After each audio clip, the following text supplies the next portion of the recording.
চন্দ্র সূর্য গ্রহ তারা কিছুই ছিল না, তখন সমগ্র বিশ্বজগতের প্রতিপালক মহান আল্লাহ রব্বুল আলামিন একাই ছিলেন। অতঃপর আল্লাহ রব্বুল আলামিন কলম সৃষ্টি করে কলমকে আদেশ করলেন, হে কলম তুমি লেখো। এই আদেশ পেয়ে কলম বলতে লাগলো, হে আমার মাবুদ, আমি কি লিখব? কলমের এমন কথা শুনে আল্লাহ রব্বুল আলামিন বলল, তুমি আরশের মহল্লায় কলেমা তৈবা লেখো। এই আদেশ পেয়ে কলম 400 বছর ধরে লা ইলাহা ইল্লাল্লাহ লেখা শুরু করলো। যখন 400 বছর অতিক্রম হলো, তখন আল্লাহ রব্বুল আলামিন আবার জিজ্ঞেস করলেন, হে কলম তুমি কি লিখেছ বলো? তখন কলম বলল, হে আল্লাহ, আমি তো শুধু লা ইলাহা ইল্লাল্লাহ লিখেছি। এই কথা শুনে আল্লাহ রব্বুল আলামিন বলল, তুমি ক্যালেমের শেষ অংশ লেখনি কেন? তখন কলম ভয়ে কাঁপতে কাঁপতে বলল, হে আল্লাহ, আপনি পাক পবিত্র, আপনি এক অদ্বিতীয় আল্লাহ, আপনি ছাড়া তো কোনো উপাস্য নেই। এই নামের পেছনে কোন নাম লিখব তা আমার সাহস হচ্ছিল না। তখন আল্লাহ রব্বুল আলামিন বলল, হে কলম, লা ইলাহা ইল্লাল্লাহের পরে আমার একান্ত বন্ধু হাবিব মুহাম্মাদুর রাসূলুল্লাহ এই নাম লেখো। অর্থাৎ লেখো, লা ইলাহা ইল্লাল্লাহু মুহাম্মাদুর রাসূলুল্লাহ। এই কথা শুনে কলম কয়েকশো বছর ধরে এই নামটি লিখতে থাকলো। এরপর আল্লাহ রব্বুল আলামিন আরশে মুআল্লার উপর বিশাল বিশাল স্তম্ভ সৃষ্টি করলেন এবং সেই স্তম্ভগুলি 7 তবক জমিন আসমানে ভেতর পুঁতে রাখলেন। তারপর মহান আল্লাহ তাআলা আরশ সৃষ্টি করলেন এবং এই আরশ বহন করার জন্য কয়েক মুহূর্তের মধ্যেই 4 জন ফেরেশতা সৃষ্টি করলেন এবং তাদেরকে আল্লাহ রব্বুল আলামিন বললেন, হে আমার ফেরেশতারা, তোমরা আরশ বহন করো। আল্লাহ তাআলার নির্দেশ পাওয়া মাত্রই 4 জন ফেরেশতা আরশ বহন করার জন্য প্রস্তুত হলো, কিন্তু কোনো মতেই তারা আরশ বহন করতে সক্ষম হলো না। তখন আল্লাহ রব্বুল আলামিন ফেরেশতাদের একটি দোয়া শিখিয়ে দিলেন। দোয়াটি হলো, সুবহান আল্লাহ, আলহামদুলিল্লাহ, ওয়ালা ইলাহা ইল্লাল্লাহু, আল্লাহু আকবার। এই দোয়া করার সাথে সাথে ফেরেশতারা আরশ বহন করতে সক্ষম হলো। আর তারপরেই আল্লাহ রব্বুল আলামিন অনেকগুলি ফেরেশতা সৃষ্টি করলেন এবং তারা সকলে আল্লাহর গুণগান অপার প্রশংসা করতে লাগলো। এরপর আল্লাহ রব্বুল আলামিন তার অপার কুদরতে মাওয়ারিদ সৃষ্টি করলেন এবং সেইখানে লাল ইয়াকুব দিয়ে লাওহে মাহফুজ সৃষ্টি করলেন এবং সেইটি আরশের নিচে রেখে দিলেন। এরপর আল্লাহ তাআলা কলমকে নির্দেশ দিলেন, হে কলম, এই অপূর্ব সৃষ্টি এবং কিয়ামত পর্যন্ত এই সৃষ্টি জগতে যা কিছুই ঘটবে তা তুমি এই লাওহে মাহফুজে লিপিবদ্ধ করো। আল্লাহ রব্বুল আলামিনের আদেশ পেয়ে কলম বিসমিল্লাহির রহমানুর রহিম লিখে লেখা শুরু করলেন। একমাত্র আল্লাহ তাআলা এই সৃষ্টি জগতের স্রষ্টা, আল্লাহ ছাড়া কোনো উপাস্য নাই, তিনি এক অদ্বিতীয়। তারপর আল্লাহ রব্বুল আলামিন কলমকে আবার নির্দেশ দিলেন, হে কলম, আদিমানব থেকে 1,24,000 পয়গম্বরের সমস্ত তথ্য লাওহে মাহফুজে লিপিবদ্ধ করো। অতঃপর কলম এই আদেশ পেয়ে সৃষ্টি জগতে সবকিছু লিপিবদ্ধ করল। এরপর আল্লাহ রব্বুল আলামিন ইয়াকুবের দিকে দৃষ্টিপাত করতেই ইয়াকুব ভয় বিগলিত হয়ে পানিতে পরিণত হলো। এরপর আল্লাহর অসীম কুদরতে বাতাস সৃষ্টি হলো। আল্লাহ রব্বুল আলামিন তাদের উত্তর, দক্ষিণ, পূর্ব, পশ্চিম দিকে পাঠিয়ে বললেন, তোমরা দ্রুত বেগে প্রবাহিত হয়ে পানিতে তরঙ্গ তুলে ফেনা সৃষ্টি করো। সাথে সাথে বাতাস দ্রুত বেগে আল্লাহর নির্দেশ পালন করলো। অতঃপর পানিতে ফেনা জমে এবং এই ফেনাসমূহের পরস্পরের ঘর্ষণের মাধ্যমে আল্লাহর হুকুমে আগুন সৃষ্টি হলো। কিছুক্ষণের মধ্যেই ওই আগুন থেকে ধোঁয়া নির্গত হলো। অতঃপর আল্লাহ তাআলার কুরসি পানির উপরে বিরাজ করতে লাগলো। আল্লাহ রব্বুল আলামিন এই ধোঁয়াকে 7 ভাগে বিভক্ত করলেন। এর প্রথম ভাগ দিয়ে পানি, দ্বিতীয় ভাগ দিয়ে তামা, তৃতীয় ভাগ দিয়ে লোহা, চতুর্থ ভাগ দিয়ে রূপা, পঞ্চম ভাগ দিয়ে সোনা, ষষ্ঠ ভাগ দিয়ে মাওয়ারিদ এবং সপ্তম ভাগ দিয়ে ইয়াকুব সৃষ্টি করল। এরপর মহান আল্লাহ তাআলা তার নিজ কুদরতে পানি দিয়ে প্রথম আসমান, তামা দিয়ে দ্বিতীয় আসমান, লোহা দিয়ে তৃতীয় আসমান, রূপা দিয়ে চতুর্থ আসমান, স্বর্ণ দিয়ে পঞ্চম আসমান, মাওয়ারিদ দিয়ে ষষ্ঠ আসমান এবং ইয়াকুব দিয়ে সপ্তম আসমান সৃষ্টি করলেন। এই এক আসমান থেকে আরেকটি আসমানের দূরত্ব প্রায় 500 বছরের পথ। তারপর আল্লাহ তাআলার কুদরতে পানি থেকে সোনায় রূপান্তরিত হওয়া বস্ত্র একটি লাল বর্ণ আকারের মাটির রূপ ধারণ করল। এরপর আল্লাহ রব্বুল আলামিন 4 ফেরেশতা হযরত জিবরাইল আলাইহি ওয়াসাল্লাম, মিকাইল আলাইহিস সালাম, হযরত ইসরাফিল আলাইহি ওয়াসাল্লাম, হযরত আজরাইল আলাইহি ওয়াসাল্লাম ফেরেশতাকে চারদিক থেকে টানতে বললেন। আল্লাহর নির্দেশ পেয়ে তারা সেই আদেশ পালন করল এবং সাথে সাথে সুবিস্তৃত জমিনের রূপ ধারণ করল। এরপর আল্লাহ রব্বুল আলামিন মাত্র 6 দিনে আসমান, জমিন, চন্দ্র, সূর্য, গ্রহ, তারা, এই বিশ্বজগৎ সমূহে যা কিছু আছে সমস্ত কিছু সৃষ্টি করলেন। তারপর সহস্র বছর পর আল্লাহ রব্বুল আলামিন ধোঁয়াবিহীন অগ্নি সৃষ্টি করে তা থেকে জিনজাতি সৃষ্টি করলেন। জিন জাতির মধ্য থেকে একজন নবী পাঠান, তার নাম হল ইউসুফ। এরপর আল্লাহ তাআলা তাকে শরীয়তের বিধিবিধান শিক্ষা দিয়ে দুনিয়াতে প্রেরণ করেন। এভাবেই চলছিল জিনদের জীবন। কিন্তু বহু বছর পর সমস্ত জিন জাতিরা আল্লাহর বিধিবিধান ভুলে পাপাচারে লিপ্ত হল। তখন ইউসুফ নামক সেই জিন সকলকে উদ্দেশ্য করে বলল, এই সকল জিনের দল, তোমরা আল্লাহ তাআলাকে ভয় করো, অন্যায় পাপাচার থেকে ফিরে এসো। তোমরা কি ভুলে গেছ আল্লাহ এক, অদ্বিতীয়, আল্লাহ ছাড়া আর কোনো উপাস্য নেই।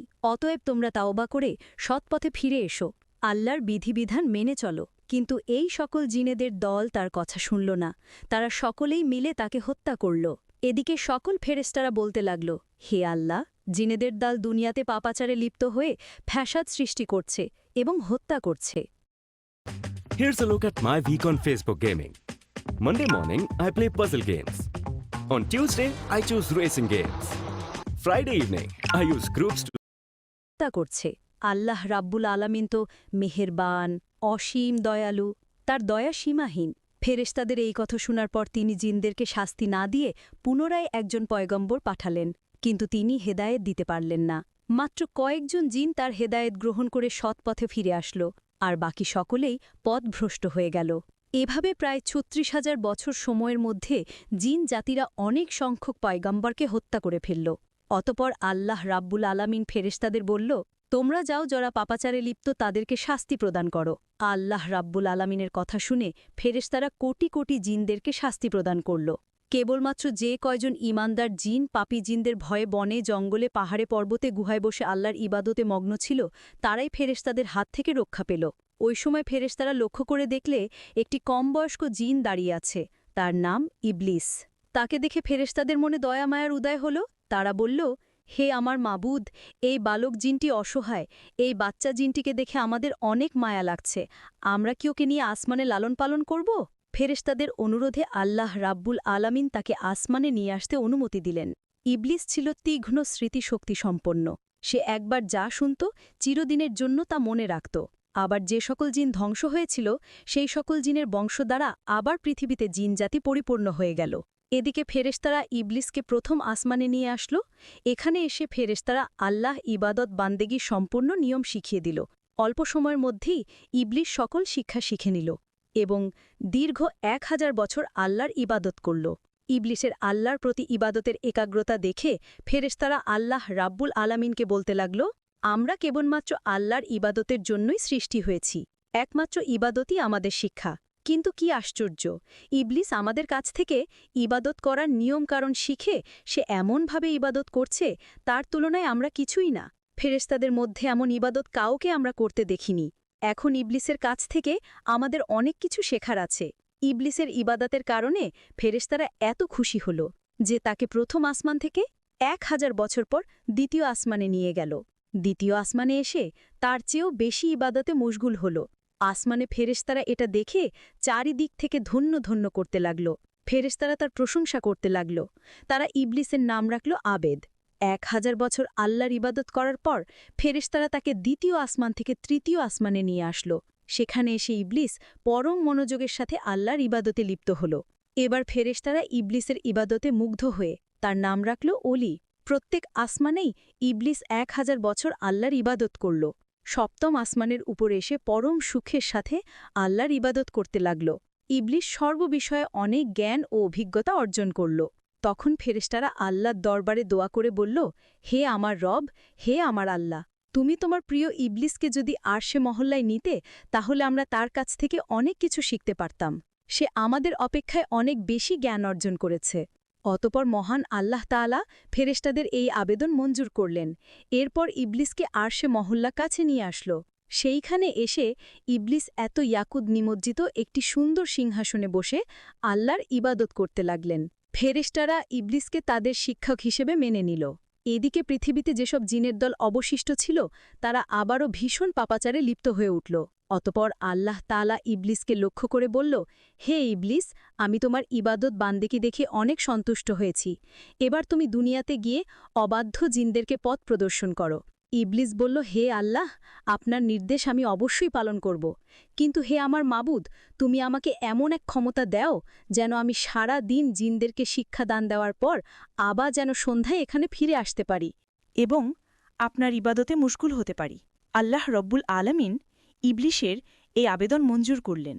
অতপর ইবলিশ অত্যন্ত আনন্দচিত্রে দুনিয়াতে নেমে আসল। অতপর ইবলিশ পাপাচারী জিনদের কাছে গিয়ে বলতে লাগল, হে জিনের দল, তোমরা কেন আল্লাহ তাআলার ইবাদত না করে নাফরমানিতে লিপ্ত হয়ে গেছ? তোমরা কি ভুলে গেছ সেই আজাবের কথা, যখন সেই পাপাচারী জিনদের উপরে আল্লাহর ভয়ঙ্কর আজাব এসেছিল? এখনও সময় আছে। আল্লাহর পথে ফিরে এসো। আল্লাহ ছাড়া কোনো উপাস্য নেই। পাপ কাজ ছেড়ে দিয়ে সৎপথে ফিরে এসো। এভাবে বহুদিন পর্যন্ত ইবলিশ তাদেরকে হেদায়েত করতে লাগলেন। কিন্তু একাধারে বহুদিন পর্যন্ত সে আপ্রাণ চেষ্টা করেও সামান্য কিছু জিন ছাড়া প্রায় সকলেই ইবলিশের বিরুদ্ধে নেমে পড়ল। অতপর তারা ইবলিসের কথা শুনে রাগান্বিত হয়ে গেল এবং ভীষণ পাপাচারে লিপ্ত হয়ে গেল। অতপর ইবলিশ সর্বোচ্চ চেষ্টা করেও যখন তাদেরকে আল্লাহর পথে আনতে পারল না, তখন সে মহান আল্লাহ তাআলার দরবারে দোয়া করলেন, হে আমার মাবুদ, হে আমার আল্লাহ, আপনি আমাকে এমন ক্ষমতা দিন যাতে এই অবাধ্য জিনদেরকে আমি সমূলে ধ্বংস করতে পারি। আল্লাহ রাব্বুল আলামিন ইবলিশের দোয়া কবুল করলেন এবং জিনদেরকে ধ্বংস করার জন্য অগণিত ফেরেশতা দুনিয়ায় প্রেরণ করলেন। ফেরেশতাদের সাথে ইবলিশও ছিল। অতঃপর ফেরেশতা ও ইবলিশের আগমনের পর দুনিয়াতে সমস্ত পাপাচারী জিন একে একে প্রাণ হারাল। অতঃপর দুনিয়ার কাজ ছেড়ে ইবলিশ একাগ্রচিত্রে মহান আল্লাহর ইবাদতে মগ্ন হল। আল্লাহ তাআলার দরবারে ইবলিশের কত যে সেজদা ছিল তা কারো পক্ষে হিসাব করা সম্ভব নয়। আসমান জমিন ও আরশে মহল্লার নিকটে এমন কোনো জায়গা ছিল না যেখানে ইবলিশ অসংখ্য সেজদা দেয়নি। অতপর ইবলিস আল্লাহ রব্বুল আলামিনের কাছে দোয়া করলেন, হে আমার রব, হে আমার আল্লাহ, তোমার অসীম অনুগ্রহে আমি অতি সামান্য স্তর থেকে সসম্মানে অতি উচ্চ স্তরে এসে পৌঁছেছি। তোমার অসীম অনুগ্রহে আমি তোমার নৈকট্য লাভ করতে পেরেছি। ये लड़का पैदा होते ही जमीन पर रेंगने लगा। इसके माँ बाप को लगा कि यह कुछ अपशगुन लेकर आया है। এখন আমার মনের এক পবিত্র বাসনা হলো তোমার পবিত্র লাউহে মাহফুজ যদি একবার আমাকে দর্শন করাতে। আল্লাহ গো, তাহলে আমার জীবন ধন্য ও সার্থক হয়ে যেত। তুমি দয়া করে আমাকে এই আশা পূরণ করো। অতপর আল্লাহ রাব্বুল আলামিন মিকাইল ফেরেশতাকে ডেকে বলল, হে মিকাইল, তুমি আমার প্রিয় বান্দা ইবলিসকে লাউহে মাহফুজের নিকটে নিয়ে যাও। আল্লাহ রাব্বুল আলামিনের আদেশ পেয়ে মিকাইল ফেরেশতা ইবলিসকে লাউহে মাহফুজের নিকটে নিয়ে গেল। ইবলিস আল্লাহর অপূর্ব সৃষ্টি লাউহে মাহফুজের কাছে গিয়ে এক দৃষ্টিতে দোয়া পাঠ করতে লাগল।